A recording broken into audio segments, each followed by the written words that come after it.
So this is from Baby Shark 21 who says, cybersecurity basics for small business owners, what I wish I knew more of.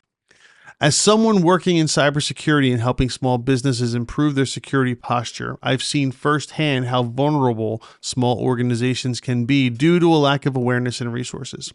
Here's what I wish I knew more for small business owners when it came to cybersecurity. Number one, you are a target. Yep. No one is too small. We'll go through one at a time. We'll talk about it a little bit. We got targeted.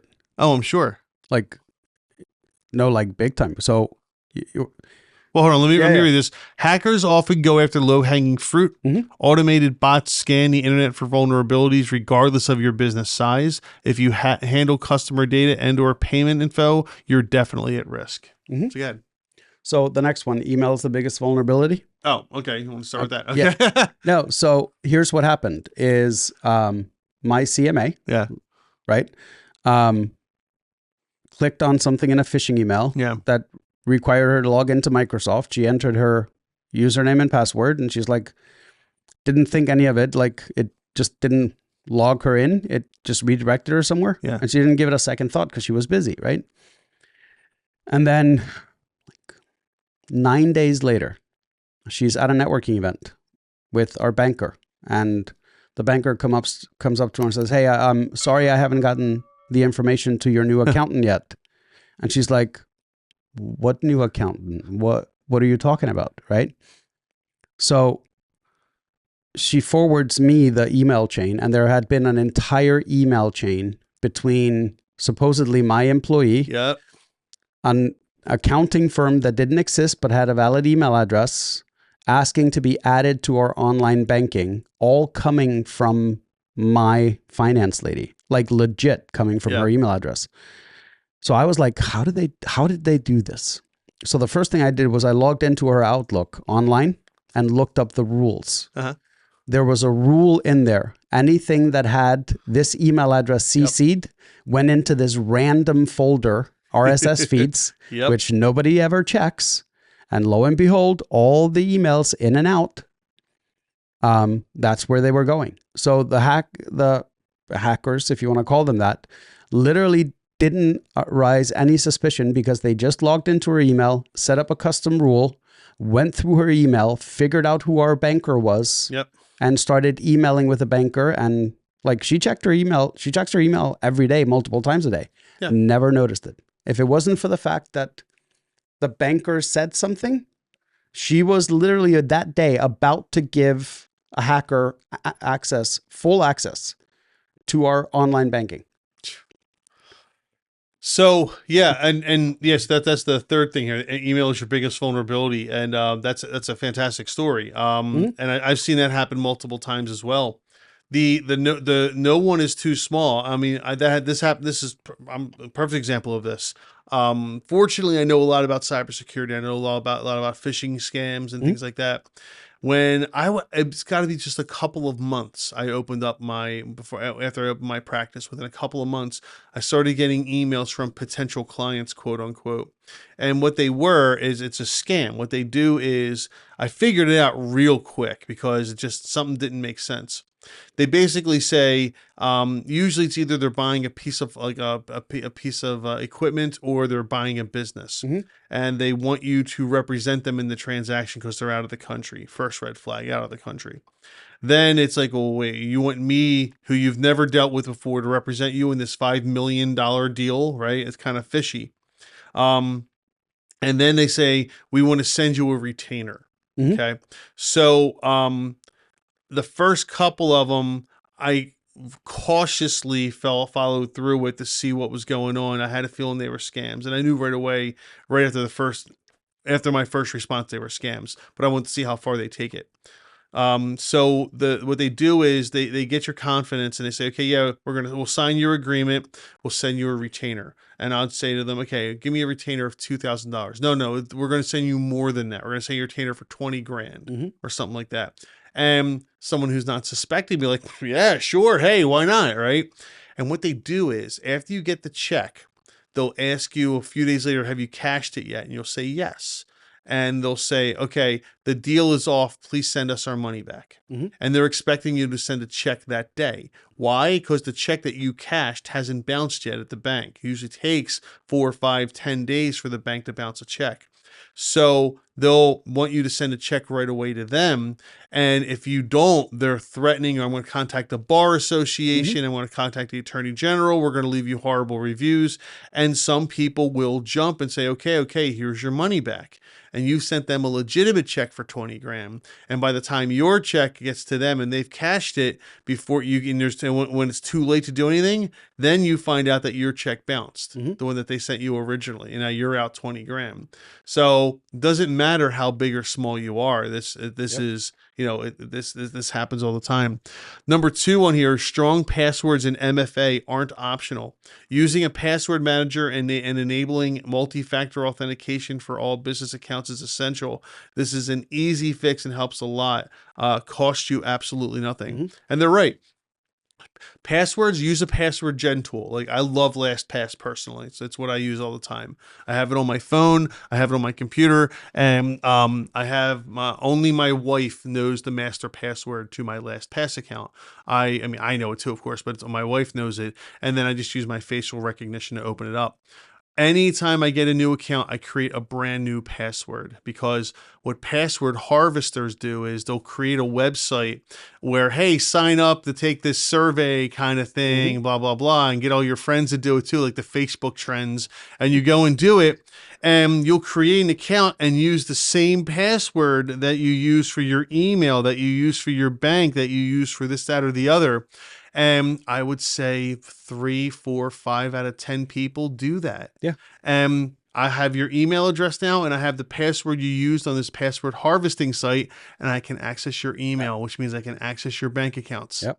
And it's crazy because people allow this to happen to themselves. They just go through. They can try logging in with Chase. They can try logging in with Facebook. They can try logging. Yeah. And they don't even, sometimes if they have access to your Gmail or something, they'll know what bank accounts you have just by doing a search. Yep. It's like, I love those Facebook ones. Your superhero name is the street you grew up on. I know, and people do it all the time. And I'm like, you've just given them verification information when they contact your bank. Like, All right, 3, as we pointed out earlier, email is your biggest vulnerability without question. Yep. Phishing emails are one of the top attack methods, like 80% of attacks going on in the world today. Train your employees and yourself to recognize them. Think before clicking, especially if the email pressures you to act fast or tries to bribe you. My favorite one of these is when it's the president of the company contacting you because the email has been spoofed, saying to, I don't know, some HR representative or assistant or something like that, I need you to wire $10,000 to this account immediately, no questions asked. I can't talk right now, just do it. No idea how many times people do it. Really? Oh yeah, you have no idea how many times people will panic and take and just access the account and send the money out. And it's crazy how often that happens. Another way this happens a lot is people will intercept invoices from one company to their customers or to their vendors for bills. And so company A sends an invoice to customer B. Customer B's email has been hacked, right? So, I'm sorry, to vendor B. Sorry, vendor B. Vendor B's email has been hacked. Vendor B will contact company A and say, we have a new bank account we want you to send the money to. Please send it to here, all $50,000. And they send it over. No one's the wiser. No one has any clue what happened because now those emails are erased. Correct. 2 months go by and vendor B contacts company A. Hey, where's our money? What are you talking about? We paid you. Right. No, you didn't. Here's the receipt showing that we paid you. That's not our bank account. Well, here's the email thread from your account saying to pay you here. Who's responsible? Right? We don't know. Sometimes it's not clear who's responsible for something like that. But that's $50,000 that's gone, and someone's got to take the hit. Yep. So email, big deal. Regular updates. Keep your software, your systems, and your plugins updated. Outware software is like open doors for hackers. I would have to say 60% of the reason why you get software updates is to close loopholes, close back doors, close ways into the software. Yep. It's less about better features and more about fixing security issues. Most of the Microsoft updates are security updates. They're security updates, absolutely. And don't say, oh, what bad software. Look how big Microsoft Windows is. Look at how many different programs and sub-processes and stuff that are running. There's absolutely going to be vulnerabilities everywhere. And if they catch them, they fix them. That's great. Don't blame them for it. Wasn't it Microsoft that used to have a hackathon that if you could hack into, and then they would hire the people that were able to do it? Yeah. I think that was they like still years do ago. I think they still do something today. Okay. Yeah, something like that.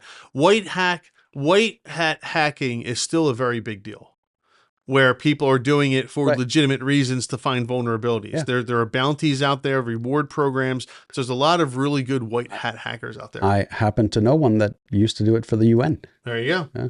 Was your wife? No. Oh, my wife. I don't know. No. Maybe. Yeah. Backups equals business insurance. Have a regular automatic backups of your critical data. Ideally, one copy should be offline and in a separate cloud account. Efficient backups are your lifeline. Yep. This is a hedge against any type of blackmail, any type of what is it called when they shut your network down? Yeah, when they ransomware. Ransomware. Thank you. I couldn't think of the word. Yeah, this is a definite hedge against ransomware by doing it this way. It was funny because like I'm a backup fanatic. Yeah. And it was funny because my computer broke the other day, my laptop, right? And my lady goes, "How long till you're back up and running?" And I'm like, "I don't know, an hour?" She's like, "But it's everything on your computer." And I'm like, "I know." Yeah. So I went to Best Buy, grabbed the computer, took it back to the office. Probably an hour total with running to Best Buy. Yeah. I was back up and running as if nothing happened. Yeah. With the exception of your ideal situation is, which is funny because this is how it used to be way back in the day. Your computer is nothing more than a terminal. Correct. These days is what it should be. Yeah. You install your applications that you need to install, but you can freely download them at any time. All the critical sensitive data is stored on multiple clouds and hopefully maybe even like some type of offline system. We do both. Yeah. Use antivirus, firewalls, and secure Wi-Fi. Basic security tools help keep threats out. Make sure your Wi-Fi is password protected and segment networks if possible. This separates guests from customer access from internal business systems. Yep. I cannot tell you how many Wi-Fi systems are still using like WFA,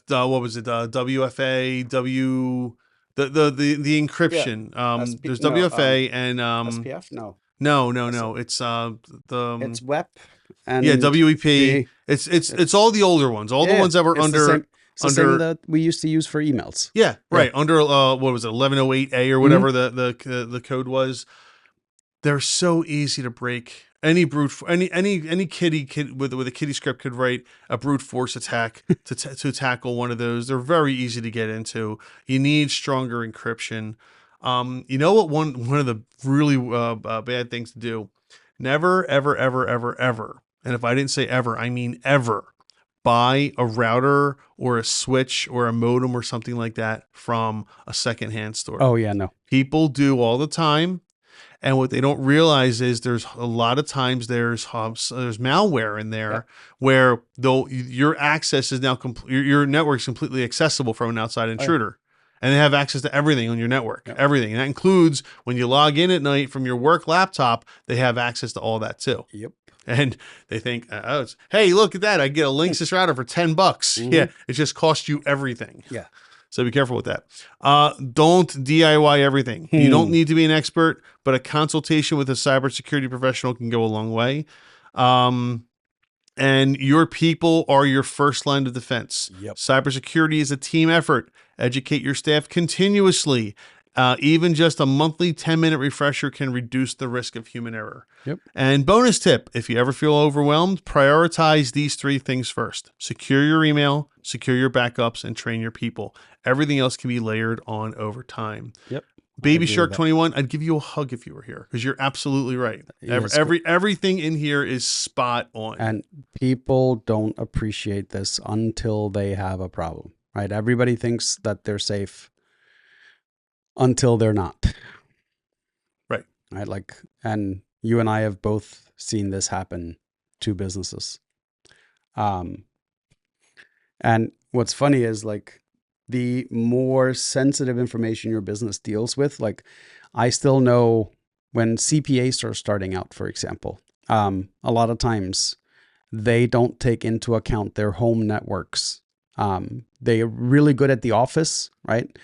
And everything is secured, everything is great, but don't give it a second thought the moment they come home, because we think of home as safe. Oh, yeah. Right? But the reality is, if you have a laptop that you take to and from the office, your home is just as vulnerable. As vulnerable as anywhere else. Yeah. Well, what was it? Was it Target, where the guy walked in and stuck a USB plug in a computer inside? I think that was the last. It might Target. be. I don't know, but it's that simple. It is. It's that simple. Yeah, it was funny because when I was involved in a project years ago where they were going to build server centers, like DoD standard server centers. Okay.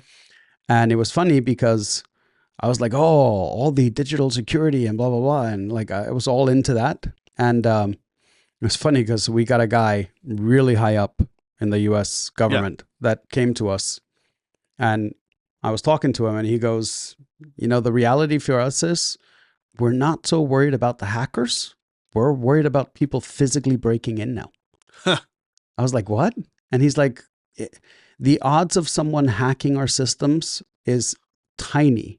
We actually have a higher risk of someone breaking into a server center and accessing the data that way. Oh, physically. I see. Physically breaking in. Breaking in, you meant breaking into their data. Yes. I think it meant breaking into the store. No, so break into the facility to get access to the data. Get access to the data. Right. Yeah. I was like, wait, that's more of a threat? And they're like, yeah, like that's weird. But so I don't know, man, but Baby Shark 21 nailed it. So thank you very much for that. If you found this clip interesting, make sure to go listen to the full podcast. There's lots more content there.